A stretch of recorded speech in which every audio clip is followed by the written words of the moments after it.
தேவதானம் பேட்டை போயிட்டு நான் ஃபர்ஸ்ட் அன்னதானம் வாங்கி சாப்பிட ஆரம்பிச்சிட்டேங்க. நீ எதுக்கு நரேஷ் அங்க போயிருந்தேன்னு சொல்லிட்டு நீங்க கேட்கலாம். முருகர் கோவிலுக்குங்க தைப்பூசத்துக்கு போயிருந்தேன். வீடியோ போட தான் கொஞ்சம் லேட் ஆயிருச்சு. சாமி கும்பிட்டு வெளியே வந்து பார்த்தா இங்க பாருங்க அம்மிக்கல் மாதிரி நிறைய இருந்துச்சு. ஆக்சுவலி கயிறு போட்டு முதுகுல கொக்கி மாட்டி இழுத்துட்டு போவாங்க. இது ஒரு வேண்டுதல். அது மட்டும் இல்லாம தீ மிதிக்கிறதுக்கும் நிறைய கட்டையெல்லாம் போட்டு வச்சிருந்தாங்க. குர்வீஸ் அப்புறம் நம்ம ஃப்ரெண்ட் ஒருத்தரை பார்த்தேன். இந்த யானை தான். ஆக்சுவலி நம்ம ஏற்கனவே ஒரு வீடியோல காமிச்சிருக்கோம்.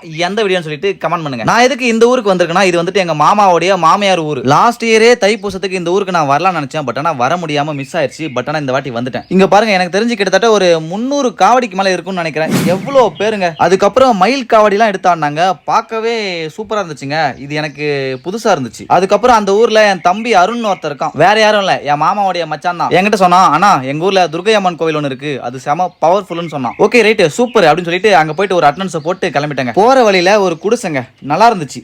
அந்த வியூ அப்புறம் அங்க இருக்க மலை பார்க்கும்போது சூப்பருங்க. திரும்பவும் முருகர் கோயில் கிட்ட வரும்போது அன்னதானம் போட்டுட்டு இருந்தாங்க. பிளேட்டை கொண்டு போய் நீட்டினா சாதம் காலி ஆயிடுச்சு. கேசரி மட்டும் தான் இருந்துச்சு. இட்ஸ் ஓகே பரவாயில்ல. இப்போ இது கிடைச்சதே பெரிய விஷயம். அதுக்கப்புறம் அங்க வந்துட்டு நம்ம குருவிஸ்லாம் நிறைய பேர் இருந்தாங்க. அவங்களோட கொஞ்ச நேரம் பேசிட்டு இருந்தேன். டைம் போறதே தெரியலங்க. ஜாலியா இருந்துச்சு. அதுக்கப்புறம் சும்மா கதற போட்டோஸ் எடுத்து தள்ளிட்டோம். நம்ம குருவிஸோட கோவில் கிட்ட போனா ஒரு ஐயாவோட உடம்பு மேல மிளகாய அரைச்சி அபிஷேகம் பண்ணிருந்தாங்க. எனக்கு பார்க்கவே கொஞ்சம் பயமா இருந்துச்சு. இது வந்துட்டு ஒரு வேண்டுதல் நினைக்கிறேன். மதியம் சாப்பாடு இல்லாம கேசரி மட்டும் தின்னுட்டு சுத்திட்டு இருக்கும்போது இன்னொரு இடத்துல அன்னதானம் போட்டாங்க. முருகா என்னோட பசியை நீ புரிஞ்சுக்கிட்ட. முருகன் அருளால் பிரிஞ்சு சோறு கிடைச்சிருச்சு. இங்க பாருங்க முதுகுல கொக்கி மாட்டி தேர் இழுக்கிறதுக்கு டாடா ஏசி டிராக்டர் ஜேசிபி எல்லாமே இருந்துச்சு. ஏன் இன்னும் தேர் இழுக்கலனா இதுக்கு முன்னாடி வந்துட்டு நெருப்பு மிதிப்பாங்களா. நெருப்பு மிதிச்சுட்டு தான் தேர் இழுப்பாங்களாம். குருவிஸ் இதோட கண்டினியூ வீடியோ பார்ட் 2ல பார்க்கலாம். பாய்.